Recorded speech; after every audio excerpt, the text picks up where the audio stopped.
রক্তের গলিতে হৃদয়ের যে হত্যাটা হয়েছে, বিগত যে অস্তিগুলো 5 আগস্টের পরে এসেছে তারা তদন্ত করে জানিয়েছে তারা কেউ গুলি করেননি, গুলি করা হয়েছে যুবলীগের এক নেতা। তাহলে আমরা প্রশাসনের কাছে প্রশ্ন করতে চাই, সেই যুবলীগের নেতা এখনো কেন বাহিরে? কেন হৃদয়ের হত্যার সেই বিচার হলো না? কিছুদিন আগে দেখলাম ছাত্রলীগ সন্ত্রাসী সংগঠন, তারা বিভিন্ন লিফলেট বিতরণ করছে।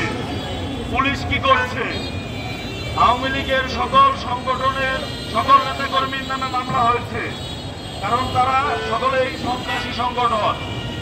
তারা যদি এভাবে সম্মুখে ঘুরে বেড়ায় তাহলে পুলিশ কি করছে? পুলিশ কি এখনো টাকা খেয়ে চুপ আছে? বর্তমান কোনাবাড়ি থানার ওসিকে আমি বলতে চাই, আপনারা সুষ্ঠু তদন্ত করেন, আপনারা আওয়ামী লীগের প্রেতাত্মাদেরকে ধরেন। আপনারা কেন ধরছেন না? অনেক ছাত্রলীগের নেতা, অনেক আওয়ামী লীগের নেতা এখনো বাহিরে ঘুরে বেড়াচ্ছে, তারা এখনো অনেক সন্ত্রাসী কার্যক্রম করছে।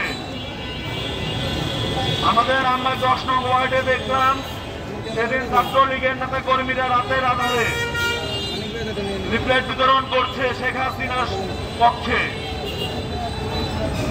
এবং আমরা সেই ছবিগুলো কালেক্ট করে থানায় দিয়েছি। থানার থেকে কোনো জবাব আসে নাই। তাহলে কি পুলিশ এখনো তাদের সাথে লিয়াজু করে চলছে, নাকি পুলিশ কেন চুপ রয়েছে? না, পুলিশের মন মানসিকতা এখনো চেঞ্জ হয় নাই। সাধারণ জনগণের রক্ত, শিক্ষার্থীদের রক্ত, তারা কি এত তাড়াতাড়ি ভুলে গেল? পুলিশ এখনো চুপ কেন?